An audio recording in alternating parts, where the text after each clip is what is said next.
All right, good afternoon, everyone. This Tuesday, December 16th, 2025 meeting of the Lake Oswego City Council is now called to order. Ms. Hawkins, will you please call the roll? Mayor Buck? Here. Councilor Raff is excused. Councilor Afkin is on Zoom. Councilor Maboop? Here. Wendland? Here. Burdick? Here. And Corrigan? Here. Thank you. All right, thank you very much. Now, everyone, will you please stand, remove your hats, and join us in the pledge? I pledge allegiance to the flag of the United States of America and to the republic for which it stands, one nation, under God, indivisible, with liberty and justice for all. The first item on our agenda tonight is public comment. And if you are here to provide public comment and have not already done so, please fill out one of the blue sign-up sheets on the back table and hand it to Ms. Hawkins. But first up is Sean Christensen. Please come forward. And when you come forward, you have 3 minutes. Just introduce yourself. Just your name is great. And there's a timer there to help you with the 3-minute parameter. It was great to have you here. Hello. Oh, good. Is it working? Yeah. I'd like to introduce myself. My name is Sean Christensen. I've been an LO resident since 1997, and I plan on having roots to this community probably for the rest of my life. It's an amazing, safe place to live. I want to thank you guys for putting together the programming last year. I thought the concerts at Westlake Park last year were amazing. I had an amazing time with Hit Machine. I don't know if you guys attended these. Yes. And the Jersey Band. I think there was 4,000 people, something like this. Our organization, Portland Festival Symphony, has a pretty strong relationship with this city. So Lausch Bello obviously has lived in this community since 1967. We are hiring a new musical director, Jonathan DeBrine, who's a graduate of Lake Ridge High School. I'm not sure, he's probably 30, so whatever that is. He's 32 or 3. He's a real young, incredibly talented musician, and we really believe that, I'm Michael Harrison, by the way, so glad to be here. But he's the hire that we believe is going to be the next legacy. He's going to be the next Lausch, and he has that passion for it, and those are also his personal plans to help take this organization to another level.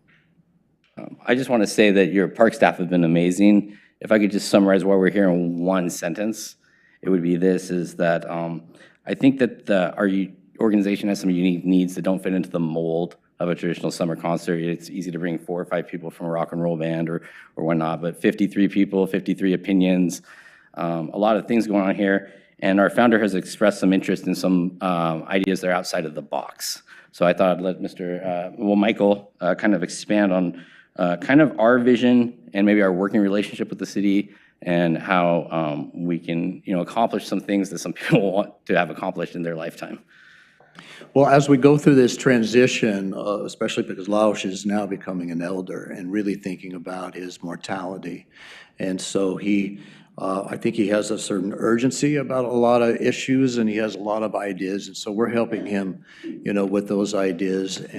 But first of all, we want to also thank you for your commitment to this concert that we do in Foothills Park, and we're definitely committed to that. And I think we all believe that it's become a tradition, and so we're kind of thinking that way. We would love to be a tradition every year and plan on that Foothills Park extravaganza. There's been some talk about maybe doing something at Westlake.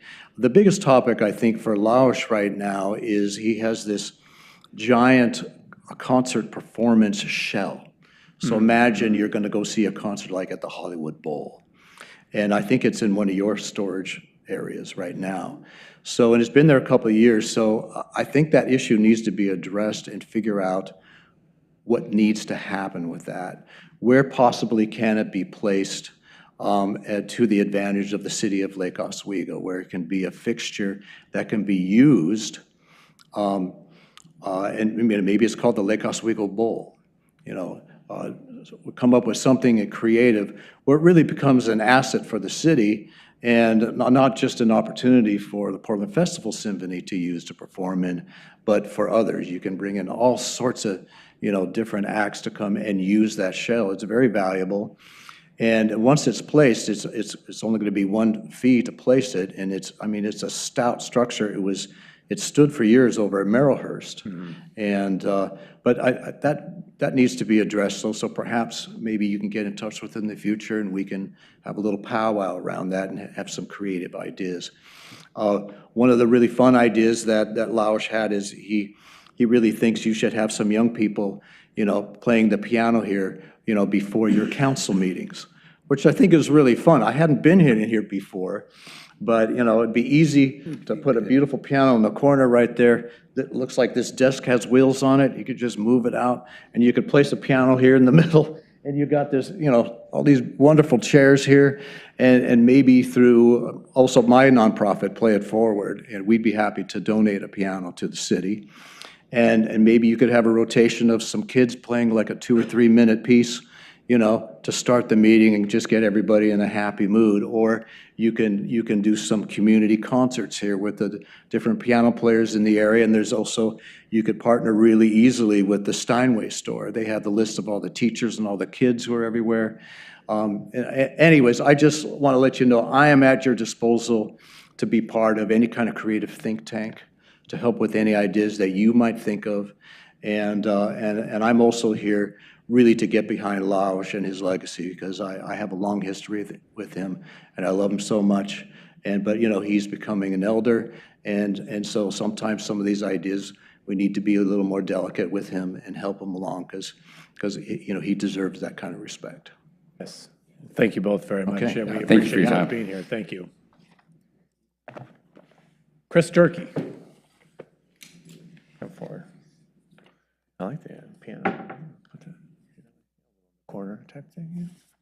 Yeah. Very fancy. Hi, Mr. Durkee. Hi, good afternoon, Mr. Mayor, councilors, city manager, and staff. I'm here to give you an update on the Citizens Committee advocating for the bond funding the South Shore Fire Station. But first, I want to congratulate all of you for the amazing results in the recent community survey. In this day when public trust of government at all levels is declining, you have done an amazing job of keeping trust in our government here high. Amazing results. So congratulations, and especially congratulations to the fire department and the police department for their incredible 97% public trust number and maintaining that consistently over the past several years. Our committee is the Lake Oswego Fire Station Rebuild PAC number 24619. We were certified by the Oregon Secretary of State on the 5th of December, and as of last month, we're operating independently from city staff. We're a citizen-led, citizen-funded committee. We have 3 directors. Jeff Goodman is our finance chair. Carrie Love is a director, and I'm honored to serve as chair. We're fortunate also to have Mary Kay Larson, who led the successful school bond just recently as an advisor, helping us make sure we know what deadlines are out there and what forms need to be filled out. And the bookkeeping firm that is serving as our treasurer is the firm that Jeff has used in the past, Financial Peace Bookkeeping. Our committee has 25 members right now, but I anticipate we'll be adding a few more in the coming weeks. 12 of us served on the South Shore Fire Station Task Force, so there's a lot of continuity there. The balance of the committee are formed by residents from all over the city. Carrie Love, within the committee, we have several teams focusing on specific tasks. Carrie Love is currently building our website, which should be up in January. There are 5 of us on the speaking team. We have 10 engagements already planned and more to come. 10 folks are working on endorsements. Our goal is 10 arguments in favor in the voter information guide, and I'll be calling on City Council and you, Mr. Mayor, for an endorsement here in the near future. 3 committee members are working on written media. 2 are working on electronic media, but we need more on that. So if you know anyone who's fluent in Nextdoor and TikTok and Facebook and those, we could use that help. Can I buy a few more seconds? Go ahead. Many of us will be canvassing in the 2 weeks leading up to the election in May. Fundraising will begin in earnest in January, but right now we have $650 on hand and pledges for an additional $3,000 so far. So I think we're in good shape right during the holiday season heading into next year. Largest expenditures we anticipate will be filing fees for the letters of endorsement and a targeted postcard mailer. And of course, we're always happy to accept contributions. I'll provide regular updates to the council between now and the election in May, but please let me know if you have suggestions or ideas or questions. I'm anxious to continue the dialogue, and I respect the fact that each of you have been through similar campaigns of your own. Thank you. Thank you, Mr. Durkee. Thanks for your advocacy. Appreciate it. Thank you. Jeff Goodman and Travis Duncan. Hi, gentlemen.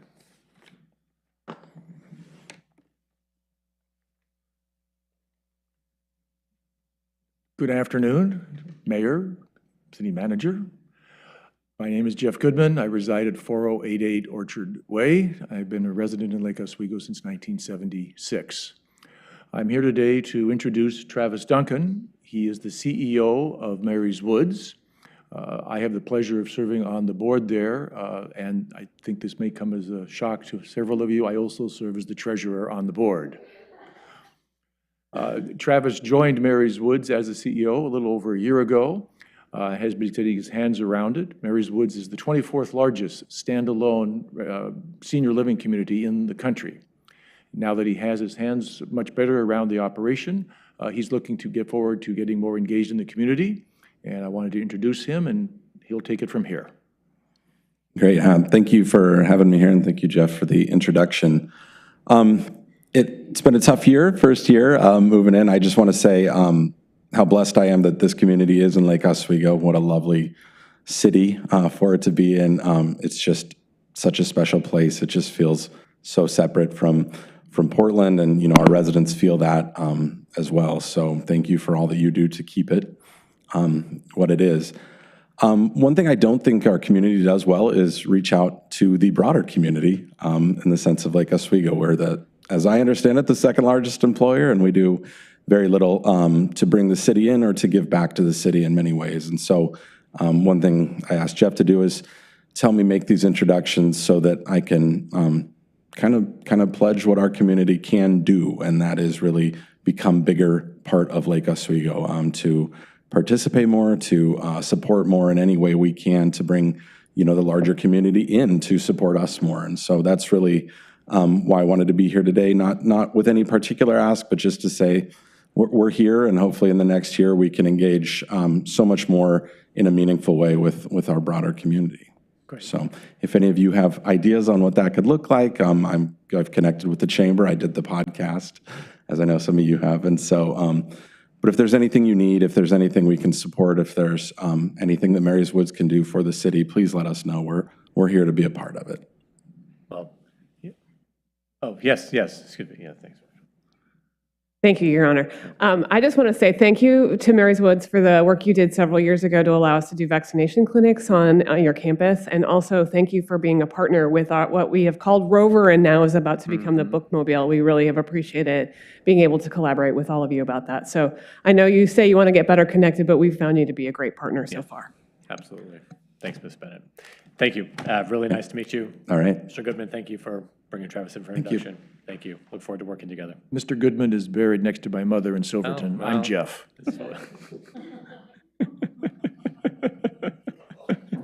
Jeff Weens. Jeff number 2. Good afternoon.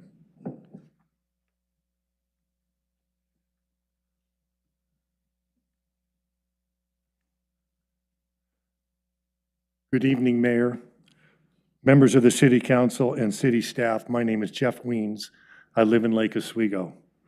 At the last City Council meeting, you discussed gas blowers and landscaping equipment. I was thinking about that meeting, and I had an aha moment that night at 2 a.m.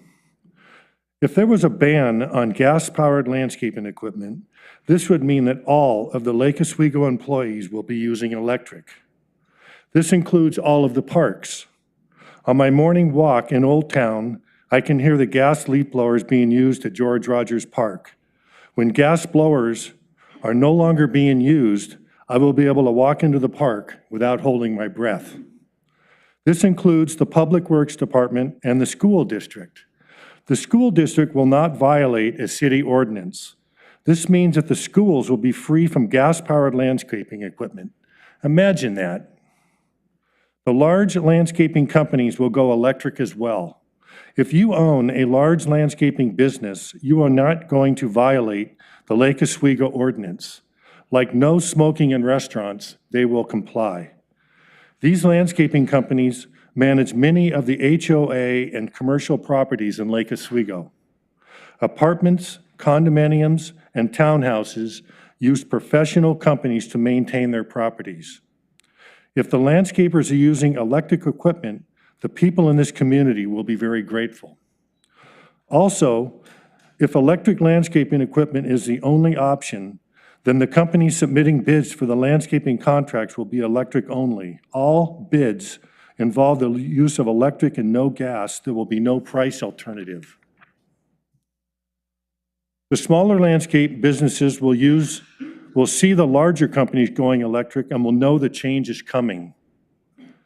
There is a growing list of landscapers that use battery equipment. I was in East Portland a couple of hours ago at Stark Street Home and Gardens, and the battery equipment is flying out of that store.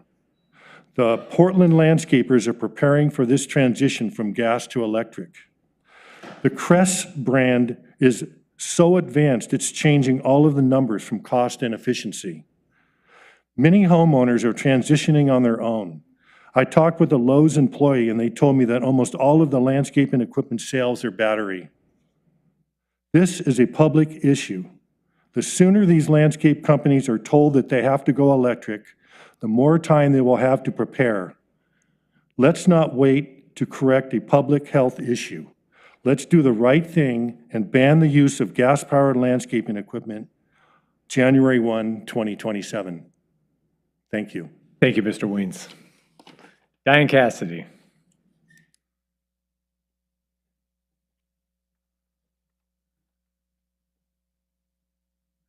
Good afternoon. Oh, please, hand to Ms. Hawkins.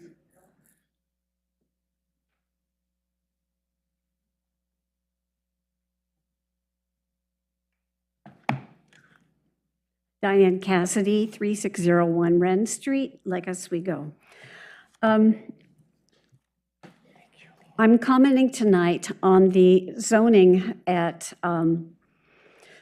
Cruiseway Plaza. And I don't want Lake Oswego, the city and the staff, to be taken in by what's going on there. The owners of the property have claimed that their business is going downhill, and that is their need. That is what's prompting their need to want to change to a residential zoning of R0. There is a residential zoning of R3 there now, but when I was in the buildings about a couple of months ago, I was there to see a doctor who had already moved out. And then I went back last week and a couple weeks before. The places were empty. I went through every single building on every single floor, and I could count all of these empty suites. And the few people I was there and talked to said that I asked, why is this place so empty? And they said, because the owner was not renewing their leases. Well, in order to, by the way, I own commercial real estate. I own offices. And I know that if my business is going downhill, and I have a lot of vacancies. I'm going to be lowering my rents. I'm going to be advertising. I'm going to be doing everything I can to get people in because I can't operate. I can't pay my taxes and insurance and utilities and all the things I have to pay for just to have these things standing and vacant. So these are large properties, and they are intentionally allowing these places, these offices, to be vacant. This is a plan on their part, and I haven't talked to anybody, the owners, to know why they're doing this. But it takes several years to go through all of the leases. Leases don't all come up at the end of the year. They're staggered. They're, 3-year leases, 2-year leases, 5. And one of the tenants said that they're leaving at the end of the year. Another one has a large amount of space, said that the Shorenstein is moving them into one of the other places along Meadows Road. So that space will be empty also. So they're just emptying the places out. This is intentional. Whatever they're saying in their application for a zone change or in the newspaper about poor business, it's not true. Lake Oswego in the Cruiseway area is one of the hottest spots in the Portland metro area, that and the Tiger Triangle. I read the brokerage reports, and I know what's out there. I'm very concerned because our comprehensive plan that I was deeply involved in, along with lots and lots of people in this community, is being just basically ripped up and thrown away because the comprehensive plan is a land use planning tool that the state requires that is a bottom-up. Ms. Cass, can you bring it to a conclusion? Okay. Right now, the city is being dictated to, and it's a top-down. We must get back to citizen direction on what happens to that land. Thank you, Ms. Cassidy. Thank you very much. Is there anyone else who'd like to provide public comment? Okay. We're going to move on now to the consent agenda. We have 2 items on the consent agenda: approval of meeting minutes from October 21st and November 4th. Is there a motion to adopt the consent agenda? Move to adopt the consent agenda, please. Second. Okay, motion made by Councilor Windland, seconded by Councilor Burdick. All those in favor say aye. Aye. Any opposed? All right. Okay. Motion passes 6-0. Okay, next item on the agenda is a public hearing. This is consideration of Resolution 25-10, revising fees and charges and updating the Lake Oswego Master Fees and Charges Schedule. We have Finance Director Sean Cross here to provide the staff report, and then we will have the public hearing, but we'll start with the staff report. Please go ahead, Mr. Good evening, Cross. Mayor, Council. I was here November 18th for a study session. There were no changes. The one thing we did talk about was coming back later next year, early next year, to talk more about the street fees and that. But as far as this version of the master fees and charges, that would go into effect January 1st. There were no changes, so I don't really have anything else. Okay, we'll see. Does anyone have any questions for Director Cross? No questions? Okay, thank you, Director Cross. Stay close. We're going to go ahead and open the public hearing. This is a legislative hearing. Folks will have 5 minutes for individuals to testify, 10 minutes for representatives of neighborhood associations. I have one person who has signed up to testify. It's Ms. Cassidy, who was just here. Is there anyone else? Is there anyone else who's going to want to testify on this? No. Okay. Here, Ms. Cassidy, come on forward. You'll have 5 minutes to deliver your testimony. Oh, it won't take that long. Okay. Hi. I looked over the fees and I have no comments on any particular fee. What my concern is that from the way I see the city's priorities and goals as far as their spending, I'm concerned that that the city council is not being as concerned as they should be about the word affordable housing. You look at some kind of new housing or people of low means, but you don't consider the people who actually live here and how hard it is for some of them, especially those older people on fixed incomes, to pay their bills. Every time there's a lot of people, I mean, I know some who live in condos and said, well, this is going to be where I stay because I can't afford my house anymore. And then zap, I know that the condos my son lives in, the water bill is the biggest bill there is. And that kept us from putting a roof on one year when it took a big jump. There are people that couldn't afford a raise in the monthly fees for the condo association. These things trickle down and they affect a huge number of people. Like Oswego has 31% of the people are over 60 years old. 5% of the people over 65 live in poverty, and I estimated very, very, very roughly that that would be about 600 people over 65 on some kind of a fixed or limited income. And if you're not there yet, you will be. I'm concerned that when you talk about building sidewalks and what do I want to say, a new library or bike pathways, that these non-essentials, these are non-essentials. These are things that people can live without, but we can't live without water. We can't live without the sewer. And you have no control over the electricity, but these are the things that make this city affordable or not. I saw that on the charts, Portland is worse, but that isn't the type of measure that we should be heading for. Oh, we're not as bad as Portland. There are other places like Sherwood that has half the rates that we do on water. So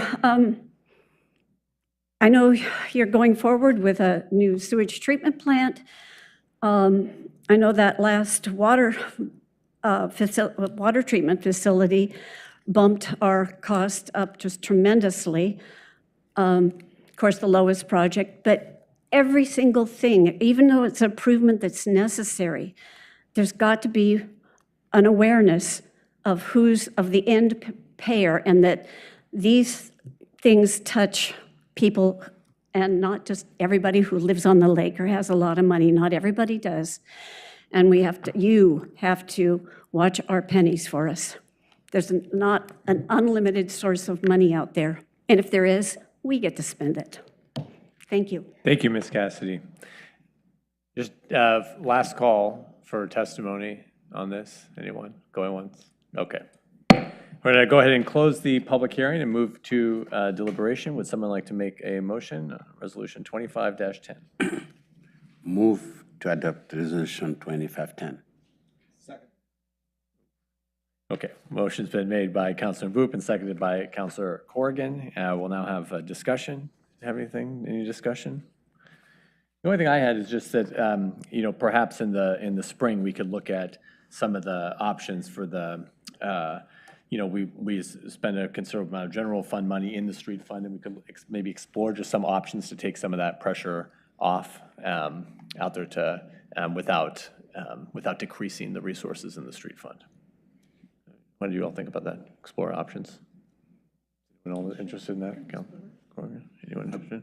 I'm great with exploring options, not necessarily to take it out to reduce the city budget contribution.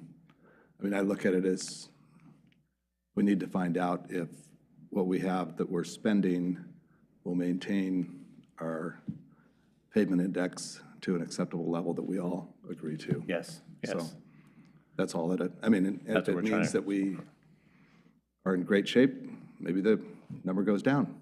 Yeah. I don't think so, because I've been around for long enough to know that pavement is one of the most expensive items, but it's also the most coveted, enjoyed, and respected, and wildly accepted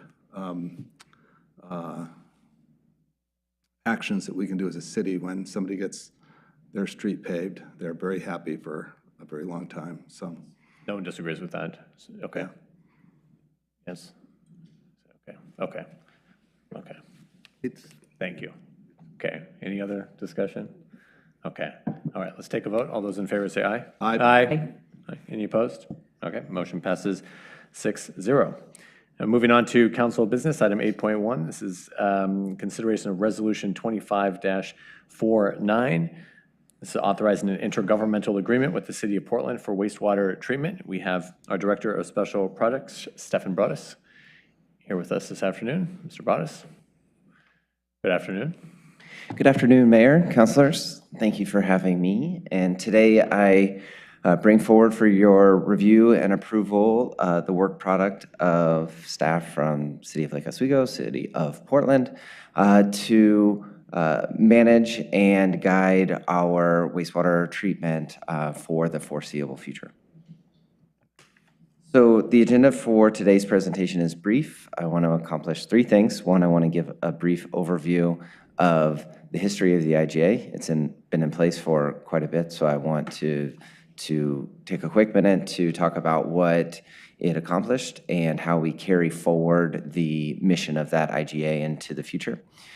I then want to take a few minutes to discuss the highlights of the current IGA that I present to you today, and then spend a little bit of time talking about some of the next steps on the project as a whole. So, brief history of the wastewater IGA. In 1984, the first IGA was executed with the City of Portland, and as I wrote up here, kind of the overarching theme or mission of that IGA was to provide a fair and equitable cost recovery model. And so that was, in other words, a way for the City of Portland to recover their costs for that treatment plant from the City of Lake Oswego, and it be done in a fair and equitable way. So that IGA has been in place ever since. So for the last 40 plus years, we have been operating successfully under the terms and conditions that were set forth in that IGA. Rewind just a few years ago, in September of 2020, the two cities executed what was known as the interim IGA. And so the purpose of that document was to establish the cost share components for exploring the feasibility of the replacement wastewater treatment facility. And so, again, continuing that mantra from the '84 IGA of a fair and equitable cost recovery, that interim IGA established the cost shares while the two cities were determining if this new replacement facility was something that we wanted to pursue. And so that brings us to today, the Title 2025 IGA. Again, continues that fair and equitable cost recovery model, and this time we're establishing terms and conditions for how we will design, construct, operate, and maintain the new facility.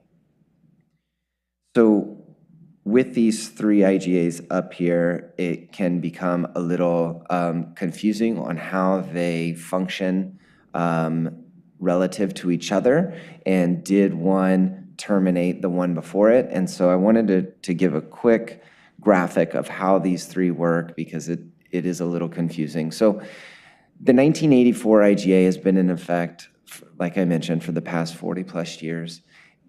It does not get terminated with the passing of the interim IGA from a few years ago. It does not get terminated with the passing of this 2025 IGA today. It will, in fact, stay in effect until the new plant is commissioned and the existing plant is decommissioned. And why is that? It's because until that new plant is online, the existing plant will continue to operate. And while that existing plant is operational, the 1984 IGA governs essentially how much we pay Portland for that wastewater treatment. So that IGA will stay in effect until the day in which the existing plant is decommissioned, and there are provisions within the 2025 IGA that talk about the timelines for formally terminating that 1984 IGA and some of the actions that occur upon that termination. So that goes to the interim IGA. Again, that one does not terminate with the execution of this 2025 IGA. Instead, it will stay in place until our contract is executed for the new plant. And the reason for that is the interim IGA established terms and conditions for if the cities decide that to not pursue the new facility.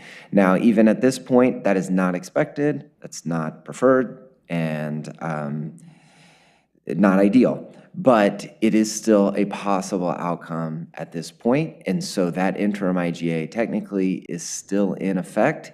In the scenario that that occurs, that interim IGA will provide the terms and conditions that will govern the cost share between Portland and Lake Oswego for the cost incurred to date for exploring the new facility. And then finally, the 2025 IGA would go into effect today and then be into effect, the intent of it would be in perpetuity until many, many years down the road where a new IGA would replace it at some point. So next I wanted to spend a few minutes talking about the key elements of the intergovernmental agreement that we're here to approve today. Like I've mentioned many times before, this tries to continue this overarching theme of a fair and equitable cost share with obviously the roles being reversed. So whereas Portland was the lead agency on the original treatment plant, and then the IGA established a fair and equitable cost recovery for Lake Oswego to pay Portland to recover those costs, we're going to reverse that relationship, obviously, with Lake Oswego leading the development of the new plant, and this IGA will establish a cost recovery model to base all of the Portland payments to Lake Oswego off of. So in that, there's a couple of main buckets of costs, and each one are handled slightly differently. So land acquisition is established as a cost share between the two cities with a not to exceed cap from the city of Portland that was established by both city councils a few years ago, and so we're just continuing that was already set. The development of the facility is going to be based on recent flow share. So when I say development, I mean the design and construction costs. And so that will be based on flow share, and that flow being that has been sent by each respective city over the last 5 years will govern each city's respective capacity, if you will, of this new plant that we're being built. The operations and maintenance is very, very similar, with the exception that instead of the recent capacity, or I'm sorry, recent flow being the percent share from each city, it's going to be actual flow. So this will be essentially a living equation that as the two cities contribute flows over the years, the split will be changing ever so slightly, most likely, to reflect what the actual usage of the plant is. There's also a de minimis factor built in there, just so if in the very, very unlikely scenario, one of the cities rerouted their flow or in other way decreased their flow significantly, the other city essentially wouldn't have their respective percentage skyrocket and their cost increase as a result. So there is a floor, if you will, as to the lowest percentage that either city could contribute. There's also a section in there that governs the continuation of a practice that's been in place for many, many years with the existing plant. It was the intent of the EPCOR design and continues to be the plan to truck our biosolids from the plant.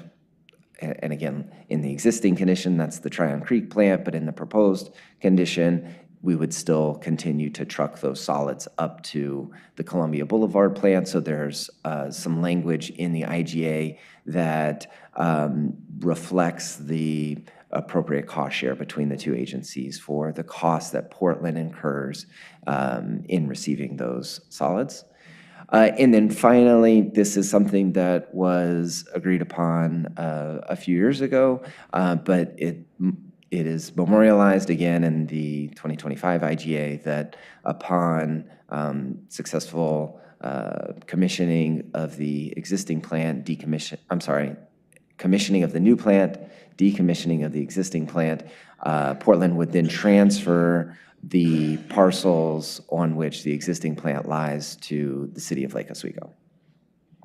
And so those are really the highlights of the new IGA.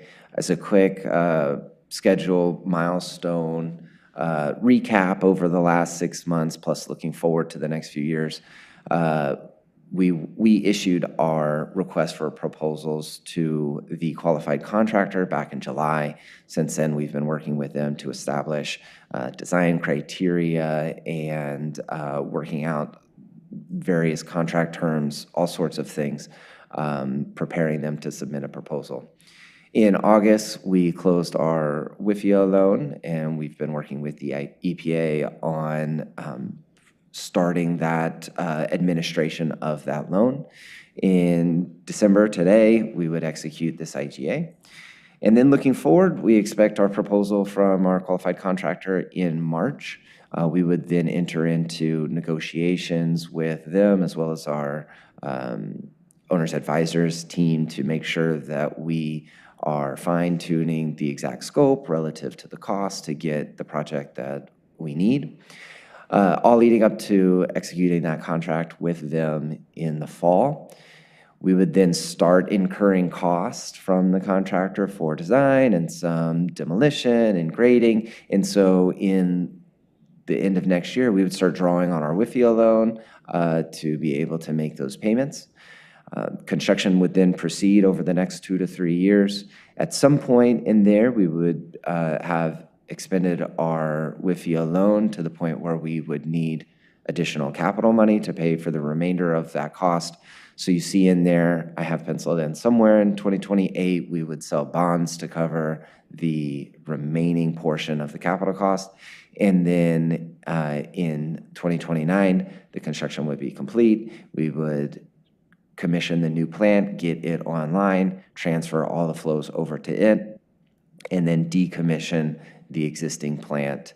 And that would formally terminate our 1984 IGA.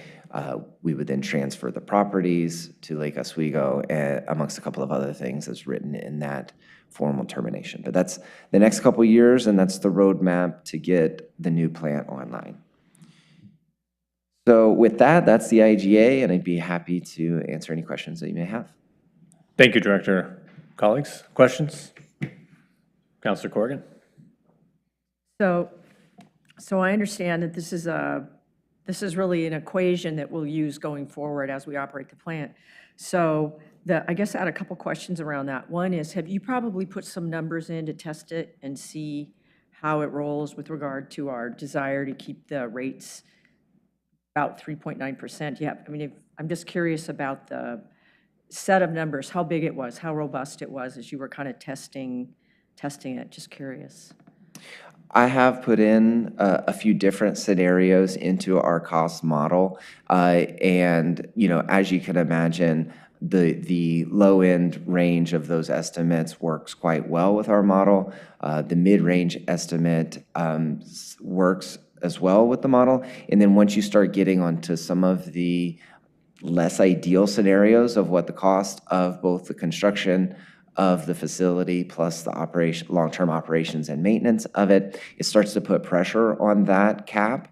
And so we're working with our contractor constantly to make sure that we are not gold plating the plant. We want it to be something that we're proud of. We want it to be a good neighbor in terms of appearance, noise, odor, all of those things. But we also are making sure that we keep very much in focus our rates. The other question that I had was, so as everybody knows, we're under constant pressure to produce more housing. So we are confident that the capacity of this can deal with anything that we get. Like if we have to double our housing requirements, did we look at it hard that way as well? That's correct. So when developing a plant with a projected useful life as long as this is, a part of that equation is looking at peak flows, this is good timing because we're getting a lot of rain over the last week, and then over the next couple of days we will as well. Any sewer system receives a surge due to inflow and infiltration during rainy events. So flow to the plant will see its highs during those rain events. And I say that to say we couple that with growth projections. And so, but we also couch that with being careful not to get overly conservative. So if you stack a 100-year storm event on top of absolute maximum growth projections, you will end up with an absolutely enormous plant relative to that what you need. And as you can imagine, the cost would grow from that, but also beyond just the cost, from a technical perspective, a plant that's too big actually doesn't even work that well. So to answer your question, yes, we have kept that in mind as far as growth projections go, but we've tried to take it with also a sense of concern of not being overly conservative, because that brings its own problems with it. Great, that sounds great, thanks. Councillor Wendland. So just to Councillor Corrigan's question, I guess I'll be more blunt. Have we heard numbers yet for totals? Do we have any sort of? I don't have numbers yet, but I expect to be receiving some preliminary costing information for both the capital side and the long-term operations soon. And when I do, I'll plug those ranges in again into our rate model to see the effect. So far, I've just plugged in my own rough cost escalations from previous estimates that we've had in kind of a low-end, high-end scenarios. But once we start receiving the numbers from the contractors, I'll replace my numbers with theirs and see how that affects the model. Okay. And do you know when we'll hear what the contractor is projecting? I expect to start getting some numbers flowing in February, and then their proposal in March. Okay. And then Portland's all good with this? Portland is great with this. I've worked, and I should take a few seconds to give thanks to the staff on their side who have worked hand in hand with me in developing the document. And I think it's something that we are all proud of, and something that, you know, we recognize that this is just an extremely long-term partnership. And not to be a broken record, but fair and equitable cost recovery was, I think, a mutually shared goal for this. And we think we can get this through with their city council? Their approach to this is to have it signed by their city administrator, and they project that to be signed before the end of the year. Okay. And the last question on the, who pays for the decommissioning of the old facility? Is that included in all these costs as well? It is included in there, okay. Yes. Okay. Thank you. I should clarify, you said decommissioning. So, and I want to take a minute to distinguish between demolition and remediation and decommissioning. So decommissioning is a shared cost in the IGA. Demolition and remediation is a cost that will be borne by Lake Oswego, and the justification of that is the city of Portland is transferring the land to the city of Lake Oswego for $1. Right. No, and I agree with that. I just want everybody to know that there will be additional costs. We're not going to have a nice green lawn when we're done. We get to pay for that, right? Too great. That is true. Okay. It'll be great. Be the greatest. Great. It'll be great. Thanks, Councilwoman. Fertilized with the appropriate discharge. Is the sludge going up to the Columbia facility? Is there a particular reason why it's a part of this IGA and not a separate agreement, or just? As part of this IGA, we felt it made the most sense. Again, operating under that cost recovery model, it's a cost of operating the plant and providing treatment there. The other thing logistically that makes sense is that's a cost that's going to be borne by the city of Portland. It will be easy for them to simply deduct that from their payment to Lake Oswego. Is the quantity of sludge going from this facility to that facility kind of, I mean, is it integral to their ability to operate that facility, having this sludge to process? Or Is it integral to Portland? Do they need that Columbia ours? facility? Do they need our sludge? They do not need our sludge. Okay. They could do without our sludge. Correct. But they'll take it. They will. Okay. So it could be amended down the road if there was another way to process the sludge. No big deal. Is your sense of it? That's true, yes. Okay. I'm guessing it's because we don't have the numbers yet. There was a few attachments to the agreement but they're not there. It's because we don't have those figures yet. That's correct. So this IGA, as presented to you, provides the structure and essentially the formulas for the major cost components. So that's land acquisition, development, and then operations and maintenance. Those are the three major cost buckets of this. And what we will do is we're seeking to get approval for the structure of that. And then once the costs are actually known, we will perform an amendment to this IGA that would then actually have tangible costs tied to them. Okay. And speaking of amendments, as you said, this is a long-term agreement. In our city, our resolution to authorize the city manager to sign this agreement, we have that minor amendments can be made administratively, but there's no definition for a minor amendment. What I envision as a minor amendment is I discussed that the O&M of the facility was based on actual flows. And so, for example, for a rough percentage, Lake Oswego contributes about 70% of the flow to Portland's 30%. At the end of the year, when it's time to build, we would look at the actual flows and say, let's say Lake Oswego's flow at that point was 69.7%. That would be a minor amendment to this IGA, is essentially filling in the numbers so that the costs are shown and the invoicing can be completed. We didn't want that to need to be a council item every time we went to update the numbers with the data. Oh, exactly. Okay. And I could envision some other clerical corrections as well, but in there it's mentioned, I think, that major updates would need mutual approval from both cities. Right. Okay.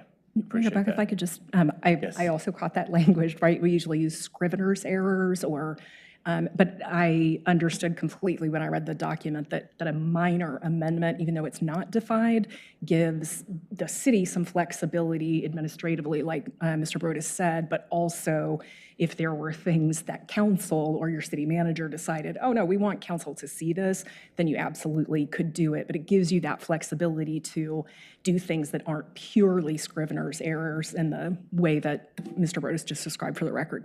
Okay.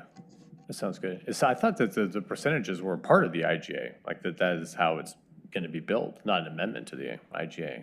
The percentages are part of the IGA for the construction, for the design and the construction phase of the facility. And the rationale of that is both cities are buying a capacity. You're buying into this facility that we're building, and so you're kind of setting the floor to what it is that's being built. Whereas the O&M, the rationale for that was that that's the cost to treat the wastewater, and so the cost would be billed based on the actual flow that each city sent. Yes, but that's how it's outlined in the IGA. Why would we amend the IGA for the flows? I guess that's what you know what I mean? Like it spells it out in the IGA that we're gonna look at the flows, and we're gonna bill according to the flows. Yeah, it is billed similar to that, but not exactly to that point. The interim IGA described billing based on flows with some nuances to it, with essentially it being less fluid and less cumulative based on actuals. It was kind of locking in rates more so than updating using real cumulative data.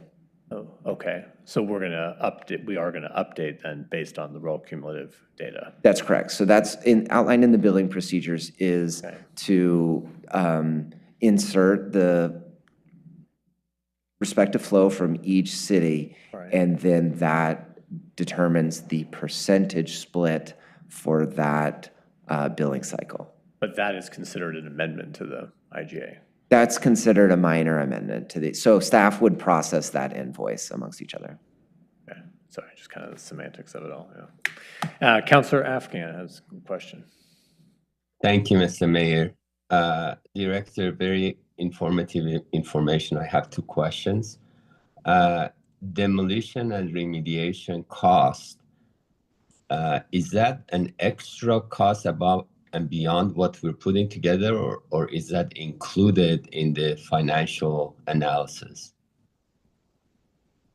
It is not included in the IGA with Portland, nor will it be included in the contract that we're currently negotiating. And is that something that we have, you may not have this answer, is that something that we have to fund from our biannual budget? That would be finance director question. Okay, thank you. That was the first question. The second question is, if you don't have this answer right now, maybe next time when you come back for another approval, you can share that information with us. I think Councillor Corrigan asked this question, but I didn't understand the answer.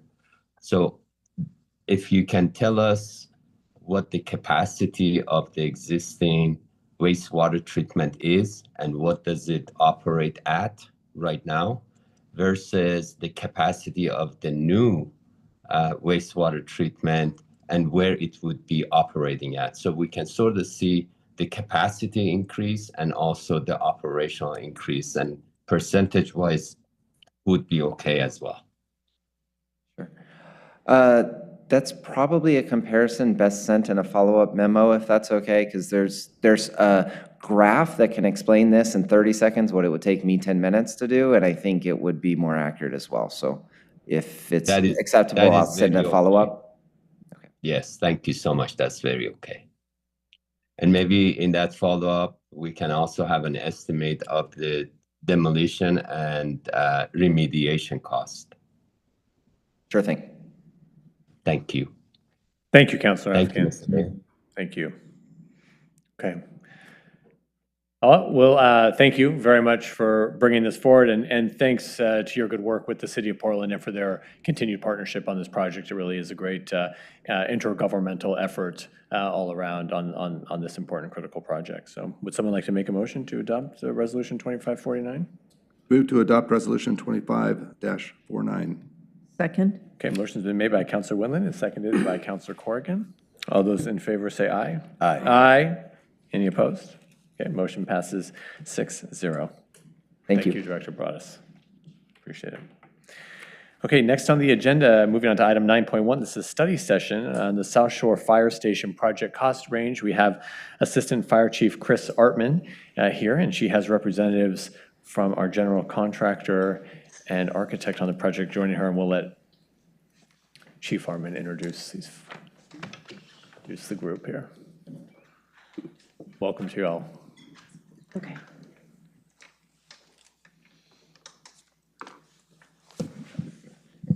Mayor Buck, councilors, city manager, city attorney, Laurel. Thank you for inviting us all here for the South Shore Fire Station project cost estimate study session. After this session, we will be asking you for direction on potential scope reductions and continued work on the conceptual design and final bond cost. But before we begin, I'd like to introduce our team. So I'm your Assistant Fire Chief for Lake Oswego Fire. At the far end of the left side here, we have Michael Scott, our project architect from Henneberry Eddy Architects. To his right, we have David Lintz, our owner's rep and project manager from OTAC.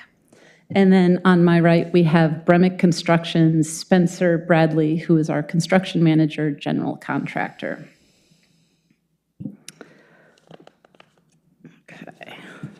Since our last study session, where we came to you in July with polling results, initial polling results, we've been focused on refining the building program, materials selection, and site layout. In addition to aligning with task force recommendations, the core team and fire staff steering committee developed project goals to guide us in delivering a safe, resilient, and efficient fire station that supports firefighter well-being, reliable emergency response, and long-term community needs, and responsible use of public funds. I'm going to have our architect, Michael Scott, talk to you about site layout. Yeah, so shown on the screen You'll here. excuse that microphone there, Mr. Scott. Yeah, there you go. So shown here on the screen is a conceptual site plan showing the proposed location for South Shore Station 212. This is really a result of our investigative work to understand the planning and the site physical and design constraints of the site. On the planning side, this is in a residential zone, so it has residential setbacks. So on the front, it has a 25-foot setback, a 30-foot rear setback, and a combined 15-foot side yard setback.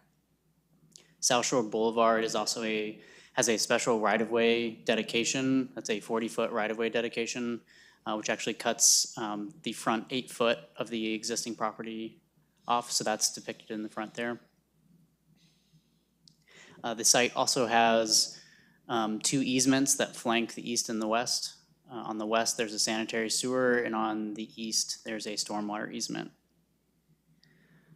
There's also a 20-foot grade change from the low side of the site, which is on South Shore Boulevard, extending up to the south side of the property. This significant grade change means that we think there's going to be some pretty significant retaining that will be required for the project. We've also, and part of this we learned through doing an on-site survey and getting some reliable CAD data to work from. In addition to that, we did some on-site geotechnical analysis. We are still waiting on that finalized report, but have preliminary information that is feeding kind of our initial cost models. We believe that there is bedrock at a relatively shallow depth and pretty rocky soils above the bedrock. And so that will influence the foundation design as well as the retaining wall design. Additionally, you'll see that we are also looking at high-level design parameters for the station to optimize an efficient fire station. So that includes everything from on-site backup power, parking, and then most importantly, apparatus turning movements. That really dictates where the building needs to land to be able to get to pass-through apparatus bays and safely get apparatus to move on and off the site. For all those reasons, that's how this configuration has landed as to where we're showing you today. Understanding all of these parameters has really gotten us excited to start on design work. So this is just the foundation to kind of get started. Okay. Now we're going to have OTAC go over our estimated overall project cost. Thank you, Chris. Thank you for being here tonight. This slide is abbreviated of our full budget, and it uses categories that we typically use in virtually all projects, describing hard costs, soft costs, contingencies, and so on. I'd like to go through the numbers real quickly, and then I'd like to defer to Spencer to cover the hard cost and the rock excavation item here. So the hard cost, typically known as hard cost for this essential facility, is $13.2 million, and the combined soft cost, which includes professional services, the architect, project management, and owner's costs. And owner's costs include things like furniture, fixtures, equipment, permits, solar, 1.5% for art, all of those things. And of course, we're carrying a contingency and some escalation because the construction here will not begin until 27, and design will occur after the bond passes. So Spencer can speak to that in a minute. And then we provided a rough allowance for some rock excavation because we're hearing that we're going down 18 feet at the back of the site, on the south side of the site, and rock could be down there on the adjacent site within 10 feet or so. So that comes to a combined total of $21,230,229 for the projected bond cost. So Spencer, could you talk to us about what it takes to build a hard cost estimate and a little bit about the rock and also the escalation?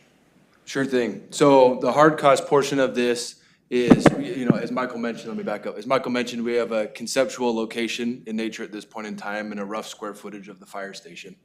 And so the question is, how do we establish a cost for this conceptual portion where we are today? So what we do, our company is bidding public projects in the market constantly. So we use our sense of where the market is today as commodities and subcontractor pricing moves up and down. And then we also take a prudent approach to what the design may be. So a foundation, for example, has not yet been designed.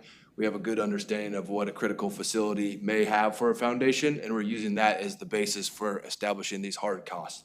And so the same approach we have with the foundation is what we do as we work through the structure, skin, finishes, et cetera. And that's how we eventually land on the hard cost that was displayed on the previous slide. Moving on to the site itself, I'll start at the bottom since the rock excavation is something that's very unique.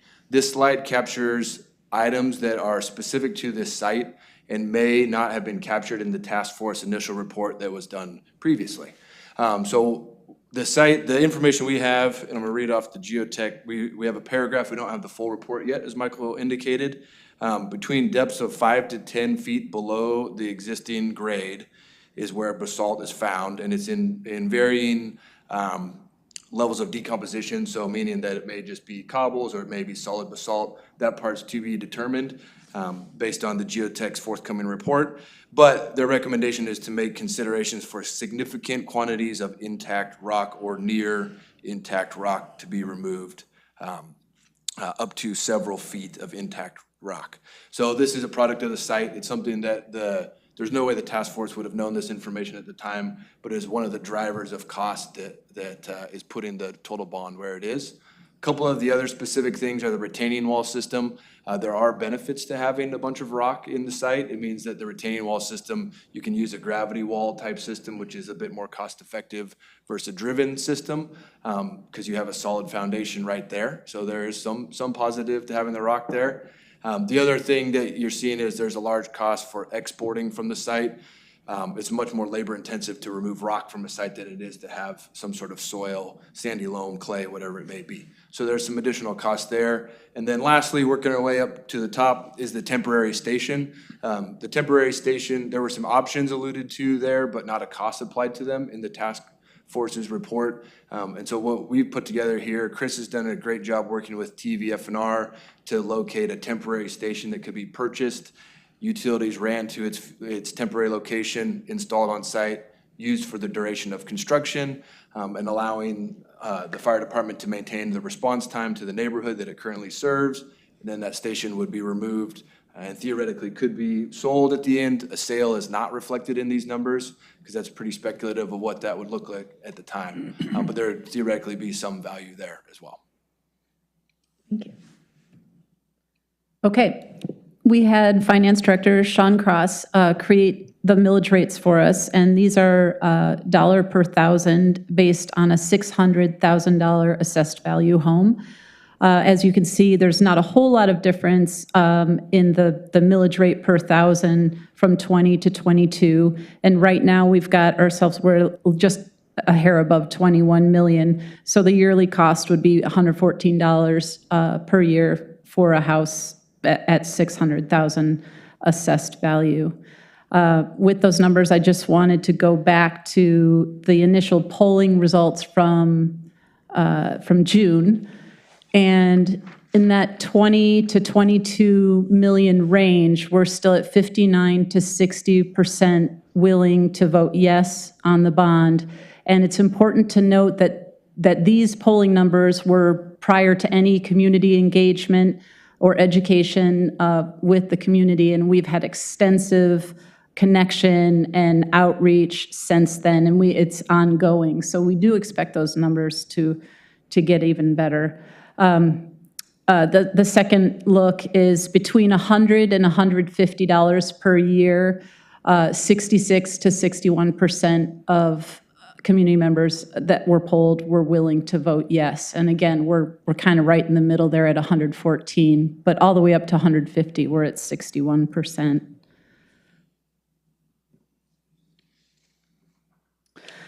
So in February, we will return with polling results reflecting the community response after the ongoing community engagement and regarding the specific cost information and the conceptual design.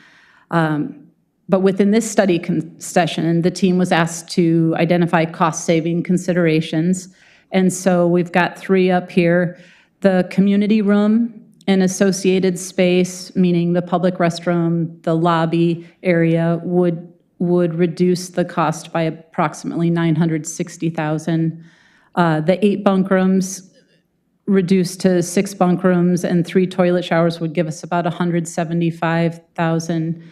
And the 4 apparatus bays reduced to 3 apparatus bays would reduce the cost by approximately $500,000. I do want to say that if scope reductions are necessary, staff would recommend the community room, which surprisingly was not a high priority in the messaging in the polls. The response from the community, they prioritized firefighter wellness and decon. It was surprising, but that's what staff would recommend. And also, the bunk rooms and apparatus bays, if removed, would directly impact the response reliability, our staffing, and day-to-day operations, which also could have a direct impact on Insurance Services Office, our ISO rating. So that's our presentation, but we wanted to leave plenty of time for questions because I'm sure there are questions. Thank you, Chief. Yes, colleagues, questions. Councilor Corrigan, please start us off. Okay, I want to start with a compliment, and that is finding a temporary fire station for $430,000 is like a major score on Craigslist or Facebook Marketplace. I'm not sure, but I'm really proud of you, and I think that's really well done because that's kind of that is a sticky wicket. So, thank you for that. The other comment that I have to make, I served on the committee, the steering, I guess it was the steering committee. With regard to thinking about saving cost and not building a community room, one of the recollections I have from the tours of fire stations that we took, we went to TVFNR and we went to Clackamas Fire, was at both stations, the firefighters that worked there remarked that the community rooms created an additional task for them because they had to manage them with regard to the public in and out, and in the event of emergency, it was an additional complication. So a community room is a beautiful idea, but it's a little more complicated than that, is I guess what I'd like to convey. Yeah, so the other comment I had was the 1.5% for art. I mean, that's the law. Is that a state law? I think it's a state law. City, yeah. So that's part of it, and I think it's worthwhile. We also, Masen and I, Councilor Maboop and I, serve on the Arts Council and recognize the difference that it makes in the way that people relate to our public buildings. And I think in this case, we would probably try to do something that reflect what the firefighters wanted and what the surrounding community wanted. And I think it helps the building fit in. So, especially in the neighborhood. Yeah, so thank you. Thank you, Councilor Corrigan. Councilor Willett. Thank you, team. number's a little higher than I think it should be, just because I think construction costs have gotten completely out of whack. That's not your fault. That's just an environmental issue. Although I did read that construction activity has kind of been slipping back. So I'm hoping that we find some hungrier people. But because we're a public entity, they know all the numbers and they're going to come in within $5 of each other at the high end. So that's just how things work around public works. To Councilor Corrigan, I agree on the public space. I think we have plenty of other spaces that people can use. And I think to save $1 million off the bat, that would be good. I very much think that we need to have the 4 bays and the 8 dormitories, sounds like college, or whatever you want to call it, sleeping spaces. I think that's very important, especially if that has to be used for a center. You may have personnel in an emergency there, so we need to plan for the future. I want to reiterate again, I'm just so impressed with the whole process and the community involvement, and I'm even more impressed that there's already 25 people on the PAC. I mean, that's just amazing. We couldn't even get 25 people on the PAC to put a huge school bond through, and we're getting on our fire. So I think that is a good indicator of the acceptance and I think the positive viewpoint of our community towards this project. And so I think it's great. And then contingency-wise, I'm hoping that we don't get too far out of whack. There shouldn't be really any mysteries to this building, right? I mean, it's a fire department. I mean, we build them all the time. I mean, because the contingency is pretty high. I know we have to have it, but I would rather not spend that part. Anyway, and then I guess my question, which I guess Sean is not here, but if you float the bond for, say, it's 20 million or 21 million, and it only comes in at 19, we can just float the 19, is that correct? So we don't have to use everything. Sell it all. The challenge will be is that we'll sell the bond at the beginning. What we probably could do, and this is a question, and maybe Sean will pop in as I'm talking to avoid me messing up the answer.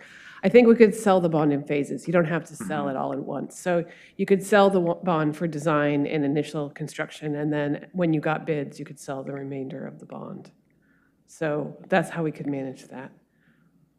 The rules have changed. I guess I'm hesitant to answer because the rules have changed about what you can and can't do with refunding bond. Because what I would say in the past is, well, no, you sell the bond and then you refund the balance that you don't use. But I don't know if we can do that anymore under the law. Okay, thank you. We'll get you that answer, a more accurate answer from Director Cross. Okay. Thank you. Good questions. Councilor Boo. Oh, thank you. So, yeah, I'm very impressed by, what you folks are doing. I've been following with Chris. Thank you very much. You're doing a wonderful job. You should be very proud of yourself. And yeah, I mean it. Really, you're doing a wonderful work. But yeah, just like we went through the numbers, my only concern was not concern like the project management services. Was it that why is it?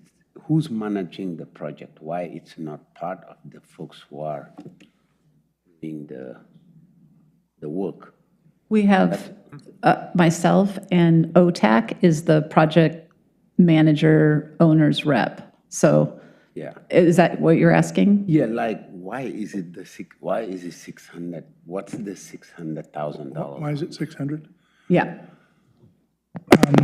It constitutes a couple of us. I have a colleague here, and we have a project coordinator, and it's like 3 years of work for.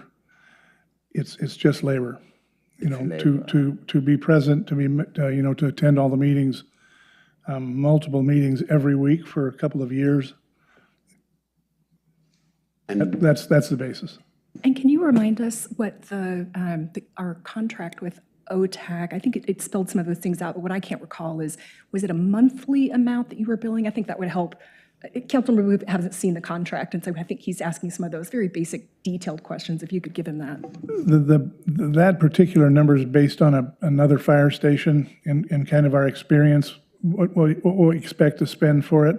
Our contract right now is simply $100,000 to get us through the bond.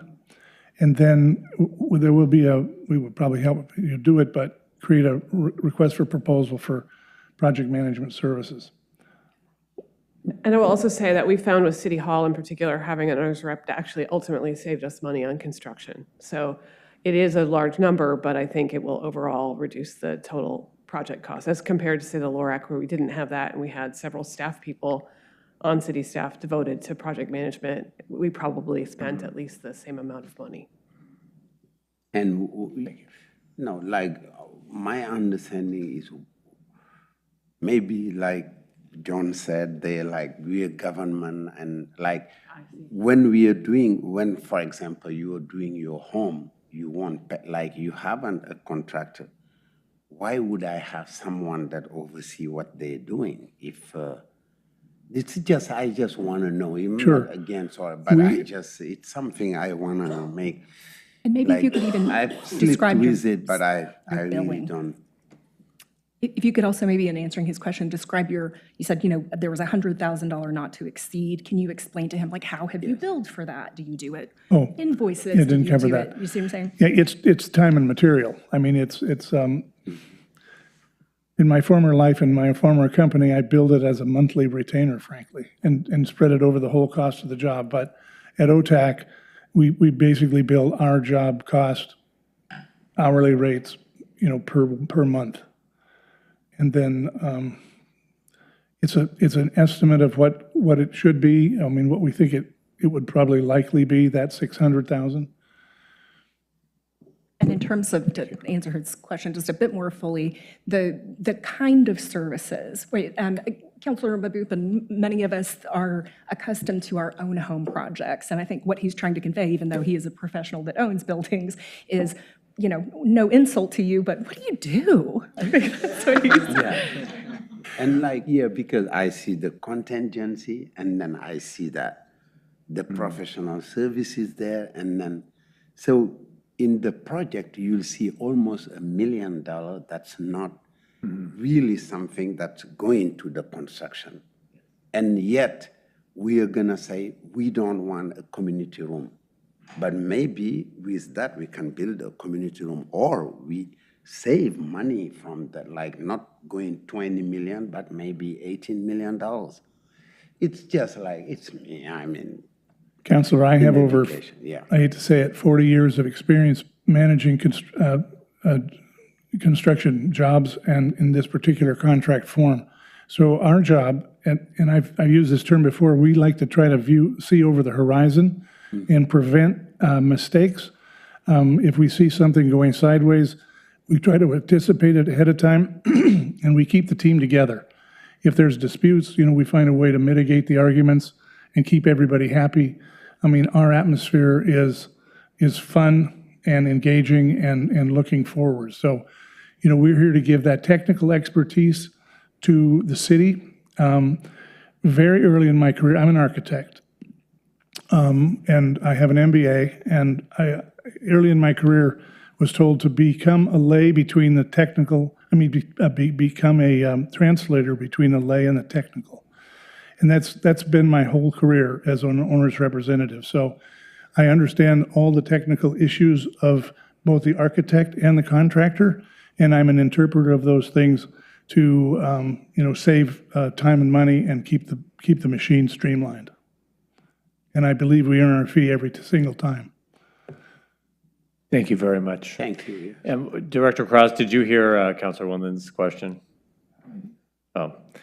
He was asking about if the project cost ends up being less than less than the amount that we go out for the voters, authorized max for a bond. How would you go about? Would you have to sell all the bonds at once, or would you?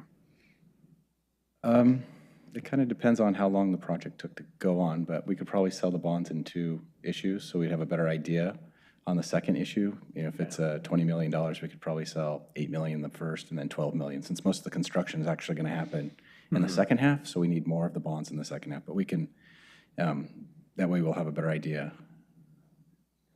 Does that also save interest? It might save a little bit of interest payments, but it's going to cost more to issue it twice. Yeah. In the big picture, though, if we issue the bonds for, say, 21, and we come in at 19 on the project, what do we do with the $2 million? We return it? Yes. We would. So that we'd either return it, or if the project was for public safety, or if we could tie it to more than just this project, just in case it was a little under, we could use it for another project. Okay. So like when we usually do like the street ones, or I'm trying to think, or the water, when we were doing the water treatment plant, you know, it said for the water system, specifically for the water treatment plant, but it could also be used for if there was something else that needed to be used for it. And then the bonds and everything else can be, there is some right-of-way work that we have to do as well, right? So this is not just building, but that's part of the 13 million construction costs. So what's the dollar per square foot then that you're looking at for the building part? Now, that should come right off the top of your heads. 940. What, 940? In the neighborhood of 940. Okay. We're at about 14.5 square hundred, 14.5. Square feet. Yeah. So that's reasonable? Yeah, so there's similar fire stations we had delivered in the open hard bid market. Different site conditions, less demanding site conditions, and they've been at over $1,000 a square foot in the competitive market. So this is a very responsible number. Okay. My associate and I, Alex Setti, here in the audience, are managing the Hoodland Fire District Station. It's 24,000 square feet, coming in around 24 million, so it's $1,000 a square foot. Okay. And that's current numbers. There's, you know, they've reached out. We don't have a full design yet, but that's hitting this bid market.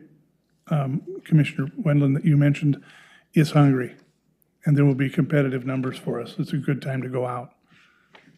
Next year even, right? Good. Right. Of course, we're stuck paying the prevailing wage as it is, so less competitive, but still, okay. Well, exactly. I mean, When we squeeze them on the materials. Councillor Afghan has a question. Thank you, Mr. Mayor. I want to preface first that I'm sensitive to the cost. And we had a public testimony today that there are a whole lot of people in Lake Oswego who have fixed incomes. They are, like myself, elderly, and we have very expensive water. Our costs are going up, and we have another wastewater treatment coming up, fire station coming up, schools coming up, and these all add up when we look at the overall cost. So I'm asking my question from those point of view. I'm on board and very supportive of what we're doing, but I want to also make sure that we're spending the money responsibly. Assistant Chief, we're asking for 4 bays here. Can you tell us why not 3? Because right now we have 2. 3 would be an addition, but we're asking for 4. Yes. The task force saw the need for 3.5 bays. So the reason they saw the need for the 3.5 bays was to look for current operational needs and future operational needs. As we were looking at those 3.5 bays, we realized that within the next 5 years, we will be replacing our fire truck.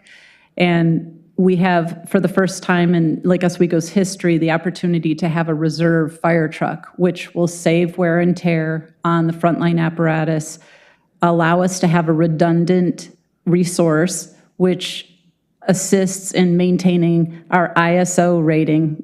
And just stick with me because this does all come together. Our insurance services office rating, which is a 2, a very high score for our city. I'll start with the 4 bays and just tell you what we're going to place in them. The first bay would be engine 212. The second bay would be boat 212 with the tow rig. The third bay, which we can fill right now, would be brush truck 212, which is sitting in the parking lot at Station 210 because we don't have a place to put it. It's our brand new brush truck. And then in the fourth bay would be that reserve truck.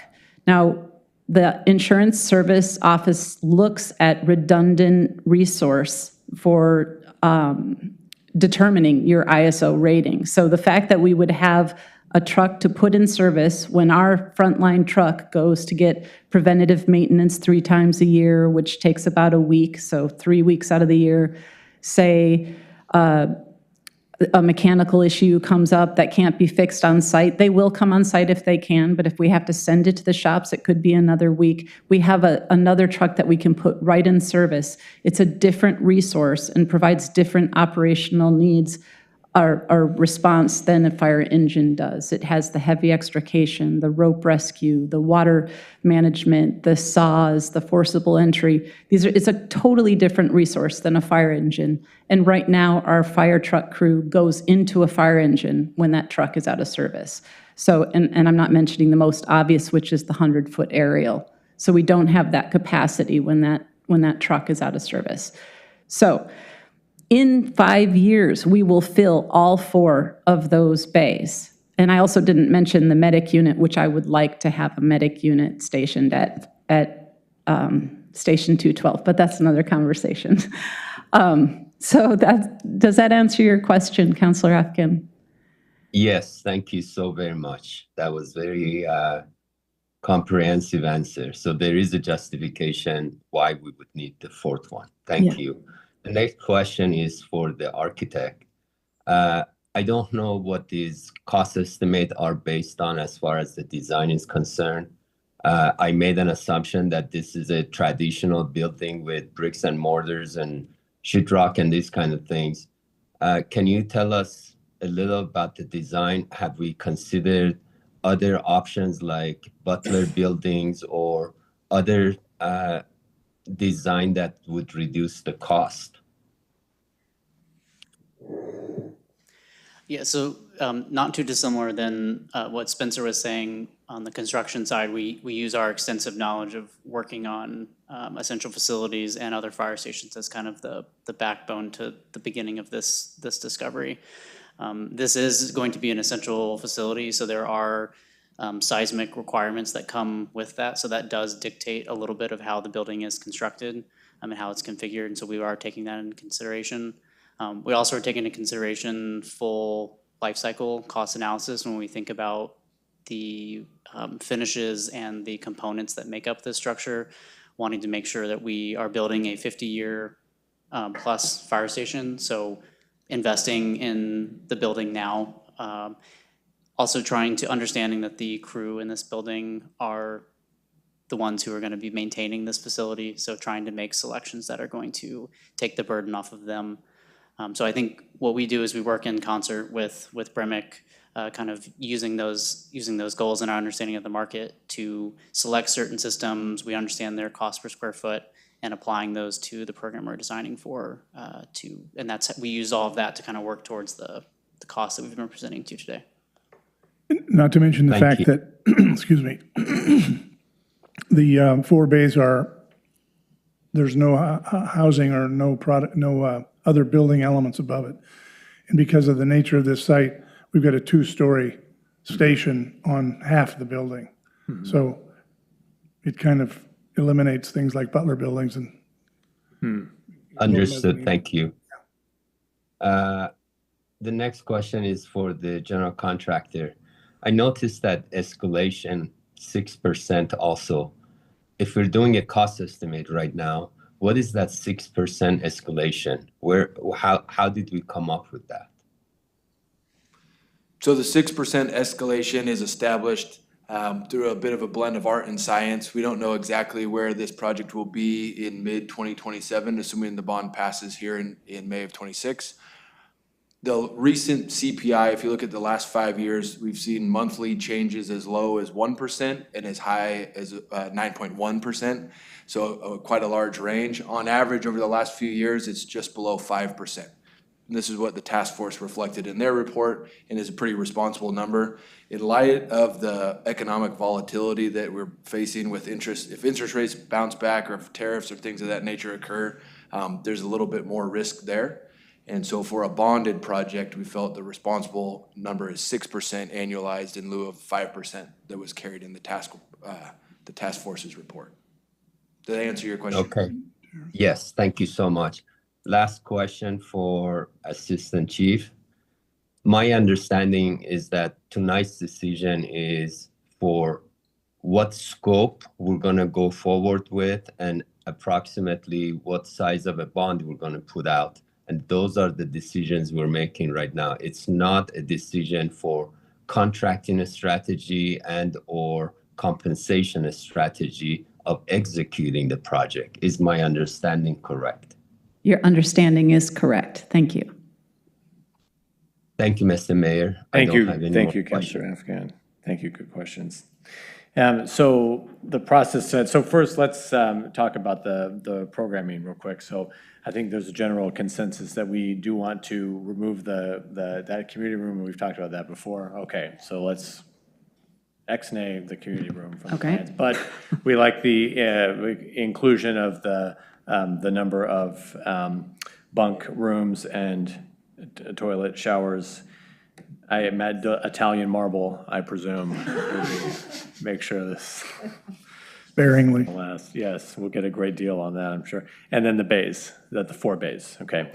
And it is, what we don't see here, but what is phenomenal is that you all have been able to fit this onto that one site. As you know, initially, we were thinking we might have to acquire an adjacent site, which would have really escalated this cost considerably. So I think you have done a really good job keeping this within the initial parameters, you know, notwithstanding some of these, you know, these unexpected geotechnical factors with the rocks and, you know, other things like that that the task force wasn't aware of, all very understandable. And I know that you will all work diligently to, you know, keep the costs in control as much as possible, working to be efficient. And, you know, we have, as a city, done a great job delivering projects like this that are continuing to deliver projects that are critical to the community's safety and well-being. Sometimes the projects are critical and they're also very nice, like parks projects and things like that. This hopefully will be somewhat nice, although not too nice. It doesn't need to look too nice, but it is critical. We know that community members have a greater likelihood of surviving a cardiac event and other medical events because of the way we have geographically dispersed the fire stations throughout town, and having a fire station that provides the appropriate facility for our first responders. Obviously, as we know, this station is in dire shape.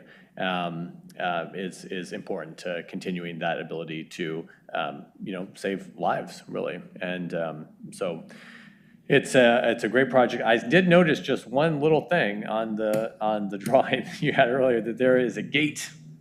I see a gate, and we don't have any gates on our other stations. What's with this gate? So best practices do, we have started putting gates in the parking areas. It's not for sure. I mean, that's a conversation if that's. Well, you know, I just don't like gates. Neighborhoods, you know, it's very. I think it was put in there because it's what best practice is now for a design of a fire station. Sure, that makes sense. Don't want people, but well, we can add that to a scope reduction if you want. Yeah, yep. There you go. And great job being able to, I mean, to fit all this and to get the turnaround for at least the 3, the pull through rather for the 3 bays is great. And we did hear from people in the neighborhood that the stopping of the traffic to back the vehicles in and out is, you know, a safety issue, and this was seen as a critical issue. So it's good that we were able to accomplish that. Okay, those are all the questions I had. Does everyone else? So what's the process here going forward, and in terms of moving forward with the bond issuance? So we are looking for direction to come to you to January 20th with our final conceptual design and bond cost. We will incorporate your suggestions here, your direction to remove the community room. So we'll have the new bond cost and the gate. We'll have the new bond cost and our conceptual design for you and present that on January 20th. February 3rd, we'll be in front of you again with the polling results. That poll will come from the first week of January. We will poll with that conceptual design and final bond cost. So that's the information they'll have when they're taking the survey. And then February 17th is our final appearance to you to decide whether or not you want to refer to bond. Great. Okay, does that sound good to everyone? Yeah, sounds perfect. Perfect. Okay, thank you all Thank very you much. all. Yeah, good work to you all. It's a good team. Thank you all. Thank you. Okay, at this time, I'm going to recess the city council meeting and call to order the redevelopment agency meeting. All members are still here in attendance. We have just one agenda item for the Laura meeting, and that is approval of meeting minutes from July 15th, 2025, September 2nd, 2025, and September 16th, 2025. Is there a motion to approve the minutes as written? Move to approve minutes as written. Is there a second? Okay, motion made by Councilor Boop and seconded by Councilor Burdick. All those in favor say aye. Aye. Aye. Any opposed? None. Motion passes 6-0. And with that, we will adjourn the redevelopment agency and now reconvene the city council meeting. And I'll ask, is there any information from the council? Councilor Corrigan. We, Councilor Maboop and I attended the Arts Council meeting this week and got the update on the Respond to Racism project. So I thought I'd share that with y'all. So they're going to kick it off in early January. They'll have the artist and their team, the Respond to Racism people, Melissa Kelly, Kelly Bird, Nancy Fly from engineering, and Nicole and Carrie from the Arts Council. And then they'll start a process that'll take about a year to get it all together. And as you guys remember, it was a really complicated project with a lot of different elements. So I just wanted you to know that they're getting started, and we'll hear more about it as time goes on. But it'll be a while before there's anything that's really, really determined about it, but they're working on it. They're working with that same artist, right? Yeah. Okay. And she has a team. Oh, okay. Yeah. Great. So that's it. Thanks. Okay, thank you, Councilor Corrigan. Councilor Wilnet. We had a great chamber holiday event. Had about 130 people there, a little less than we probably could have had, but it was a condensed holiday timeframe. So anyway, lots of wonderful conversations and mingling, and there wasn't too much chamber solicitation. So, which is usually what happens at chamber meetings, is you get solicited somehow. It was more just celebration and having fun. And the staff did a great job pulling it off. Great facility that we have at Iron Light. And it was just fun. We had the Lake Ridge Jazz Band up there, and great community event. So.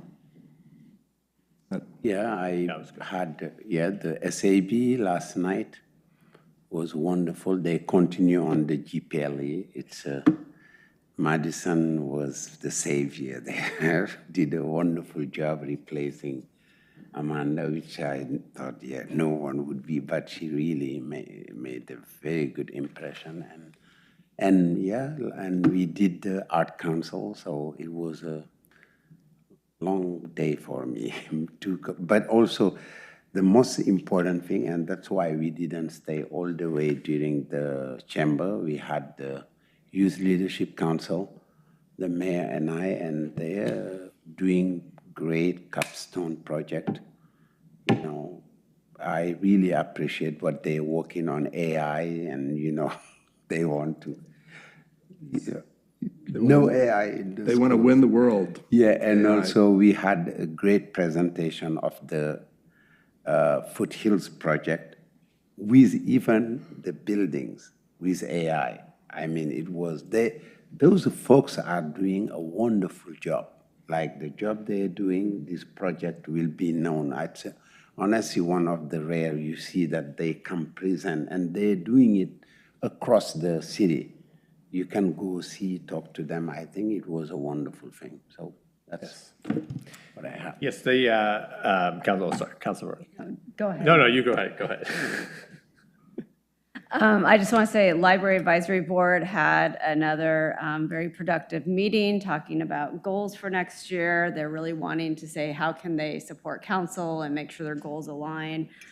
So I really wanted to do a shout out to that board, and they just really want to make sure that they are doing things that make sense and again are aligned with us. I think more so than I've really ever seen with the board before. So I just wanted to express my appreciation with that. And also, they're very busy getting the LO reads together and all the programming, so look out for that because I think it's going to be a very exciting year. And they have some other exciting programming going on that just kind of help demonstrate libraries of the future and what libraries of the future, what that means and what that can look like and what type of programming we hopefully will have in the future. So just kind of keep your eye out for that, and just a shout out to what a great team that Director Kelly runs over there. Oh, and we have the new, the bookmobile. Oh, Yeah, the nice. bookmobile is here. Actually, thank you for saying that. The bookmobile arrived on Friday. I meant to send you a photo of it. It came in from Ohio. It was extremely dirty. Well, because it traveled through snow country on a truck. Yeah. The staff will be training on it soon. We'll do a soft launch right after the first of the year, and we'll have a big community celebration in conjunction with the summer reading program. So first of all, look for the bookmobile. It's cool. It's the city colors. It's going to have all kinds of cool materials. But second of all, look forward to the big community party that we're going to have. And you can see it, it's parked in the library parking lot, so it's very cool. It still needs a bath. So. But it still looks really cool. Great, that's very cool. So the Foothills Community Advisory, or the Task Force, I think we're calling it Task Force, yeah, the Foothills Task Force. We had a few meetings now. One was just, general introduction. The second one was a tour of the Foothills area. We went down there and walked around, surveyed the various sites. And at the last meeting, the group kind of got an overview of the history of the area and some of the constraints, of the area down there as we look to, different potential, especially transportation connections. That is the big thing. That is the big thing, how we get in and out of that Foothills area. And, tonight we were talking about the sludge, and those trucks, we don't think of too much of it right now, but, they're driving those trucks, in and out of there every day. So, and they will continue to do that, as we do have still kind of an interesting mix. So you have the wastewater site, but then with a newly zoned, more mixed use type area. And of course, we still have the park down there. And, and you think about too, even the orchestra shell that our friends were talking about earlier. It's big. It's big. That's been the challenge with it. And it's not you need to put it like in place, but good to keep in mind, so we do have that. It's a very nice donation. So the CAC is doing good work. The consultants then have been out. They have done some focus groups also. They shared the results of those focus groups, which, not surprisingly, were kind of like mixed. People in general, they're excited about Foothills development, but they're worried about traffic and people and affordability of housing and all those things.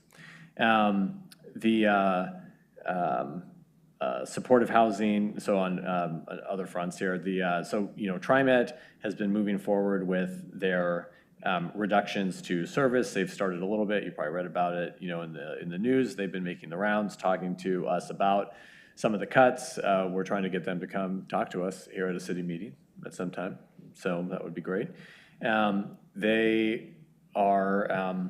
They did some surveys, jurisdictions in Clackamas have, been pushing back a little bit. Most, like when they did surveys through the region, 70% of the people who they surveyed were Portland residents. We don't feel like they have done enough outreach in Clackamas County and Washington counties. They are looking at stopping the county shuttles. They're looking to eliminate the routes with fewer riders, and they expect their financial situation to continue, to deteriorate, and the cuts to also continue. So there's challenging conversations with TriMet that are impacting our members here that use transit, that rely on transit especially. And I would say that's the one thing they are trying to focus on, areas where people really, they have to use transit, you know, they have to take the transit. And so that's good. I think we'd all agree with that. Supportive housing services reform, you know, Metro has been looking for now 2 years at updates to the governance structure of the supportive housing services measure. They have, I think this week before their council, you know, they have things come before them a few times before they make a decision. So they put out changes to their governance structure that would create a new model, which is what a group of us from across the region discussed at a work group that President Peterson had put together. And that's to have the oversight committee be made up more of elected officials, and then to make sure that the community members or representations of, or representatives of different organizations are not organizations that are receiving money from the supportive housing services measure. So I know it's going to happen. Wow. So we have what it would look like for local government would be one city representative and one county representative from each county. And then Portland, of course, has its own seat. So you'd have Portland, another city in Multnomah County, and then a Clackamas County rep, a city of Clackamas County rep, Washington County, cities of Washington County rep. And then there'd be 3 Metro councilors on the committee, and then various community members representing different interests. And our Metro councilor, Christine Lewis, she has advocated for geographic disparity through those others. So for the non-elected officials, that they represent different parts of the community, which is great, because everyone's concern is that there just becomes a concentration from one part of the region on that committee. And so we'll see if that governance structure moves forward, but there seems to be good support for it. And it's with a lot of thanks to our colleagues in other cities and in the counties all working together to push this forward. Are they talking about putting the Metro Housing Services on the ballot again? They have to put it on the ballot again, yeah, because it expires in 2030. So it will be on there at some point. Well, unless they just don't, yeah. If they want to, yeah. They're going to still do it pretty early, or do you think they'll wait until later? They've stopped the talks of, they were going to go out, know, and then they put the kibosh on that. Right. And, I mean, there need to be changes to we'll see if the governance structure leads to the programmatic changes that are needed to, show better results in the efficacy of the programming. I mean, that's what everyone's been concerned about. A lot of money. I thought I was missing something else. Table.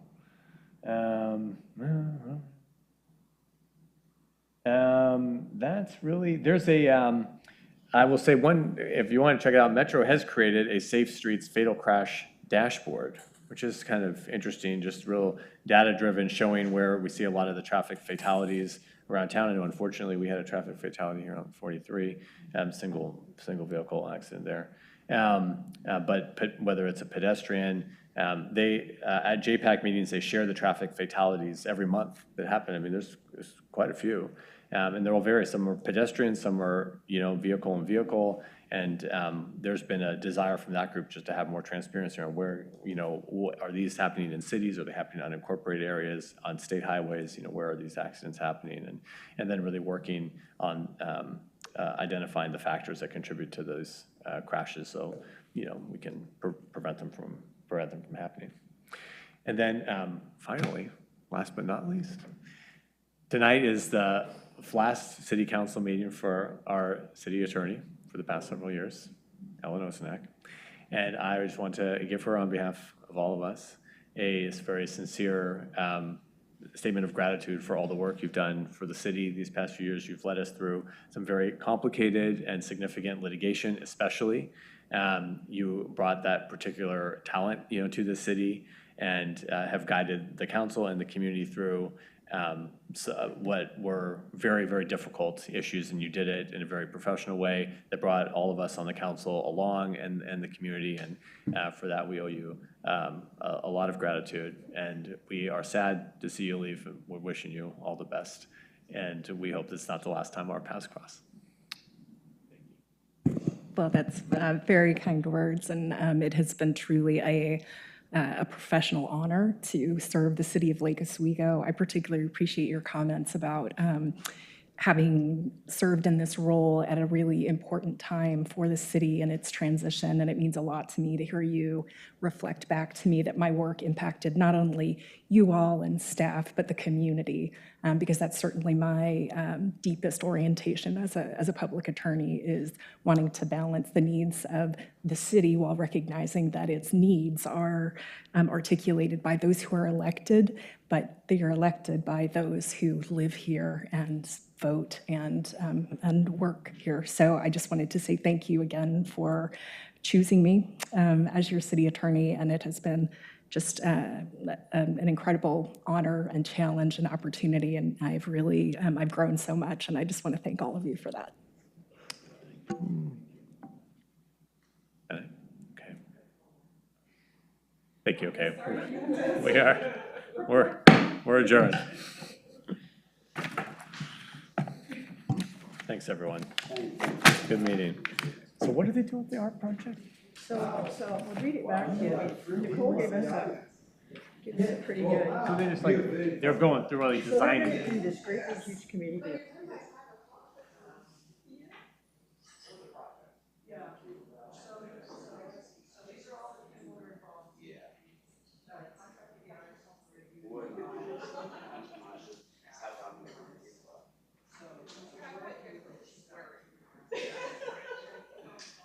No, that's part of it.